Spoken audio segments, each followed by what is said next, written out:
और कहानी के स्टार्ट में हम इस गिलहरी को देखते हैं जो कि एक बार फिर से अपने अखरोट को लेने के चक्कर में बर्फ की दीवार पर चढ़ जाती है।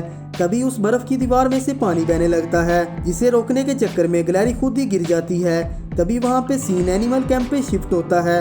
वहाँ पे हम बहुत सारे जानवरों को देखते हैं जो आपस में काफ़ी ज़्यादा मस्ती कर रहे थे। उस कैंप का लीडर सिड था, जिसकी ये लोग बिल्कुल भी इज्जत नहीं करते थे। ये लोग उल्टा उसकी बैंड बजाया करते थे। तभी वहाँ पे मैनी डियागो भी आ जाते हैं, जो सिड की हालत देखने के बाद बोलती हैं, दोस्त ये तुम्हारे बस का काम नहीं है और अच्छा होगा ये सब कुछ तुम बंद कर दो। जिसे सुनने के बाद सिड काफी ज्यादा उदास हो जाता है। वो वहाँ से चला जाता है और सिड के वहाँ से जाने के बाद वहाँ के सारे जानवर मैनी और डियागो को अपना शिकार बनाने का सोचते हैं। लेकिन तभी मैनी इन्हें एक कहानी सुनाता है, लेकिन वो कहानी इन लोगों को इतनी ज़्यादा पसंद आती है कि वो लोग कहानी के अंदर खो जाते हैं। और कहानी ख़त्म होने के बाद मैनी लास्ट में बोलता है, फैमिली होना बहुत ज़्यादा ज़रूरी है। जिस पे सारे जानवर उससे पूछते हैं, आपकी फैमिली कहाँ है। ये सुनने के बाद मैनी वहाँ बहुत ज़्यादा उदास हो जाता है और डियागो आके इन सबको वहाँ से भगा देता है। अगले सीन में हम पागल एस्ट्रोलॉजर को देखते हैं, जो सभी से वहाँ पे कहता है जल्दी यहाँ पे बाढ़ आने वाली है। तब मैनी वहाँ पे आके उसे चुप करवा देता है। वो सभी लोगों से कहता है, इस पागल की बातों पे ध्यान मत दो, ये हमें उल्लू बना रहा है। उसके बाद भी वो बाज नहीं आता और कहता रहता है जल्दी यहाँ पे बाढ़ आने वाली है। तभी वहाँ पे एक जानवर आता है जो इन्हें बताता है बर्फ़ के ऊपर वाली चट्टान से एक जानवर सुसाइड कर रहा है। तभी मैनी और डियागो समझ जाते हैं वो सिड है। वो भागते हुए उसके पास जाते हैं और सिड वहाँ पे कूद जाता है, लेकिन किसी तरीके से मैनी उसे बचा लेता है। इसी दरमियान थोड़ा सा धक्का लगने पे डियागो थोड़ा सा पीछे हो जाता है, जिसे देखने के बाद डियागो काफी ज्यादा डर जाता है। तब वहाँ का नज़ारा देखने के बाद सभी लोगों को पता चलता है यहाँ पे सच में बाढ़ आने वाली है, क्योंकि वहाँ का सारा बर्फ टूट चुका था और गर्मी दिन ब दिन बढ़ती जा रही थी। तब ये लोग सारे जानवरों के पास जाके बोलते हैं, वो तुम्हें सही कह रहा था, यहाँ जल्दी बाढ़ आने वाली है। यहाँ पे मैनी की बातों पे कोई यकीन नहीं करता। तब वहाँ पे एक बड़ा सा ईगल आता है जो सब लोगों से कहता है, ये हाथी तुम्हें सही कह रहा है, जल्दी यहाँ पे बहुत हैवी बाढ़ आने वाली है। और वो ईगल इन्हें ये भी कहता है, अगर तुम लोग यहाँ पे मर गए तो मुझे बहुत सारा खाना मिलेगा। और इन्हें ये भी कहता है, अगर तुम सच में बचना चाहते हो तुम इस साइड से दूसरी साइड चले जाओ। ये बात सुनने के बाद वो जानवर काफ़ी ज़्यादा डर जाते हैं और दूसरी साइड पे जाने के लिए तैयार हो जाते हैं। तब इन पे बहुत बड़ा बर्फ़ का टुकड़ा आके गिरता है, जिसमें से दो बड़े से क्रेटर निकलते हैं। वहीं हम सिड, मैनी और डियागो को देखते हैं जो इन जानवरों को ज्वाइन कर लेते हैं और वैली की दूसरी साइड जाने लगते हैं। वहीं हम मैनी को भी देख पाते हैं जो काफ़ी ज़्यादा टेंशन में दिखता है। इतने सारे जानवरों में से उसके आसपास कोई भी हाथी नहीं था।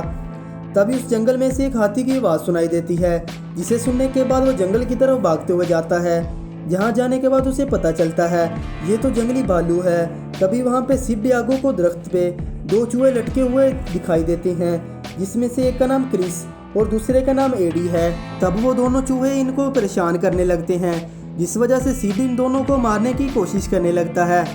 लेकिन वो दोनों चूहे काफ़ी ज़्यादा तेज थे, जिस वजह से सिड और डियागो इनका कुछ भी नहीं कर पाते और वो लोग इनसे हार मान जाते हैं।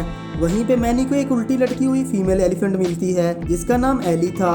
वो मैनी को बताती है, मैं एक चूहा हूँ। वो दोनों छोटे छोटे चूहे जो इधर उधर भाग रहे हैं वो दोनों मेरे भाई हैं। लेकिन मैनी को इस चीज़ की कोई परवाह नहीं थी, बल्कि वो बहुत ज़्यादा खुश था क्योंकि उसे भी फीमेल साथी मिल गई थी। तभी वहाँ पे सिड और डियागो भी आ जाते हैं। यहाँ सिड एली और इसके भाइयों से पूछता है, क्या तुम लोग हमारे साथ मिलके आगे का सफ़र तय करोगे।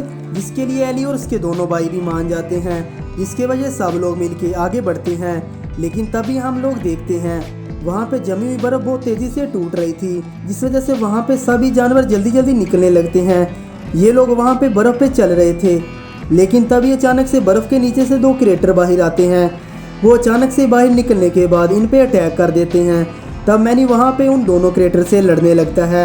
एक क्रेटर को अपने बड़े बड़े दांतों में फंसा के बहुत दूर फेंक देता है। तब मैनी को लगता है ये सब कुछ देखने के बाद एली को खुशी होगी, लेकिन एली उल्टा उसे कहती है कि तुम इतने ही पागल हो या बाकी हाथी भी इतने ही पागल होते हैं। वहीं हम दूसरी तरफ डियागो को भी देख पाते हैं, जिसे सिर्फ पानी से ना डरने का सामना करना सिखाता है। इसके थोड़ी ही देर के बाद हम इन सब को मस्ती करते हुए देखते हैं, लेकिन यहाँ पे मैनी और एली के दरमियान कोई ख़ास बन नहीं रही थी, जिस वजह से सिड और डियागो मैनी के पास जाके बताते हैं तुम्हें एली को जाके इम्प्रेस करना चाहिए। अगर वो तुम्हारी बात मान जाती है तो तुम्हारी एक फैमिली बन जाएगी। वहीं एली को एक कैंप नज़र आता है जिसे देखने के बाद उसे अपना एक मोमेंट याद आता है जहां वो एक तेज़ तूफान में अपनी फैमिली से बिछड़ गई थी और वहां इन दोनों चूहों ने उसको बचाया था। और यहाँ हमें पता चलता है इस वजह से एली इन चूहों वाली हरकतें करती है। इन सब चीज़ों को याद करने के बाद एली को एहसास हो गया था वो भी एक हाथी है। तभी वहाँ पे मौका देखने के बाद मैनी एली को वहाँ पे इम्प्रेस करने की कोशिश करता है, जिसे देखने के बाद एली उसकी बातों का बुरा मान जाती है। और उसके बाद ये लोग आगे बढ़ते हैं, जिसके बाद ये लोग एक चट्टान पे पहुँच जाते हैं जहाँ पे ये लोग बैलेंस बना के अपनी जान बचाने लगते हैं। लेकिन वहाँ पे अचानक से डियागो नीचे गिर जाता है तो सही वक्त पे मैनी और एली उसे बचा लेते हैं। इस इंसिडेंट के बाद मैनी और एली के दरमियान काफ़ी ज़्यादा अच्छी दोस्ती हो जाती है। रात को सोते वक्त छोटे छोटे सुलास सीड के पास आते हैं और वो लोग सीड को उठा के अपने साथ ले जाते हैं, जहाँ वो सीड की कॉपी करने लगते हैं और कहते हैं आप हमारे हीरो हो, आपकी हमें बनी चढ़ानी होगी। तब वो लोग सीड को बांध के लावा के अंदर फेंक देते हैं, लेकिन वहाँ पे किसी तरीके से सीड की जान बच जाती है और वो वहाँ से भाग के सीधा अपने दोस्तों के पास पहुँच जाता है। सीधा अपनी दास्तान सारे दोस्तों को बताता है। इसकी बात सुनने के बाद कोई भी इसकी बात पे यकीन नहीं करता, जहाँ पे ये लोग फिर से अपना सफ़र शुरू कर देते हैं और वो चलते चलते ये लोग एक जगह पे पहुँच जाते हैं जिस जगह के बारे में वो ईगल उनसे बात कर रहा था। तब ये लोग उस रास्ते को भी देखते हैं जिसमें बाप का फुवारा निकल रहा था, जिसे देख के एली उस रास्ते से जाने से साफ मना कर देती है। ऐसा कहने के बाद वो यहाँ से चली जाती है। ये देखने के बाद मैनी को काफ़ी ज़्यादा गुस्सा आ जाता है। मैनी उसी रास्ते से जाने का डिसाइड करता है और ना चाहते हुए भी सीड और डियागो को भी मैनी की बात माननी पड़ती है और जैसे तैसे करके ये लोग वहाँ से निकल जाते हैं और जल्दी इन्हें बाकी जानवरों का झुंड नज़र आता है, जिसे ये तीनों जाके ज्वाइन कर लेते हैं। दूसरी तरफ एली और इसके दो चूहे भाइयों को देखते हैं, जहाँ एक बड़ा सा चट्टान एली की गुफा के सामने गिर जाता है और एली दोनों तरफ से फंस जाती है। तब वहाँ पे क्रिस और एडी किसी तरीके से गुफा से बाहर निकलते हैं और वो दोनों मिलके सीधा मैनी के पास पहुँचते हैं और वो सारी बातें जाके मैनी को बता देते हैं। और उसके बाद मैनी, सीड और डियागो भाग के मैनी को बचाने के लिए जाते हैं, लेकिन तभी अचानक से एक बड़ा सा चट्टान टूट जाता है, जिस वजह से मैनी और चूहे पानी में गिर जाते हैं। लेकिन मैनी वहाँ देर किए बगैर एक वहाँ पड़ी लकड़ी की मदद से गुफा तक चला जाता है।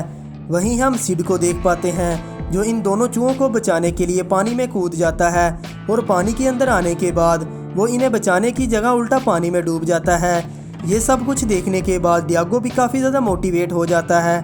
वो बिना सोचे समझे पानी में छलांग लगा देता है और सीड की जान बचा लेता है और वो दोनों क्रिएटर पानी में मैनी को खींच लेते हैं, जहाँ मैनी वहाँ पे एक ट्रिक से पानी के बीच पत्थरों से क्रिएटरों को टकरा देता है, जिस वजह से वो दोनों क्रिएटर पानी के बीच में डूब जाते हैं। और यहाँ पे मैनी किसी तरीके से एली को पानी से बाहर निकाल लेता है। तभी यहाँ पे सीन एक बार फिर से गुलैरी की तरफ शिफ्ट होता है जो पहाड़ पर चढ़ रही थी।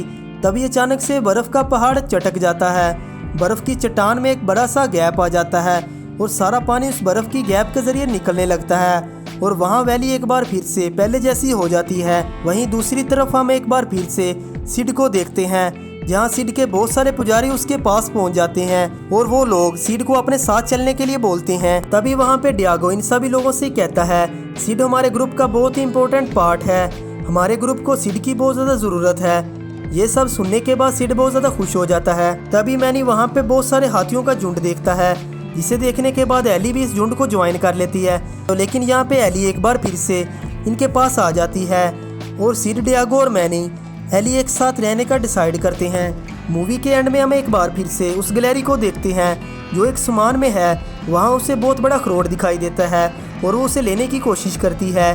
तब सीड उसको उठा देता है, जिसे देखने के बाद उसे बहुत ज़्यादा गुस्सा आता है, जिस वजह से वो सीड को खूब मारती है। ये मूवी यहाँ पे ख़त्म हो जाती है।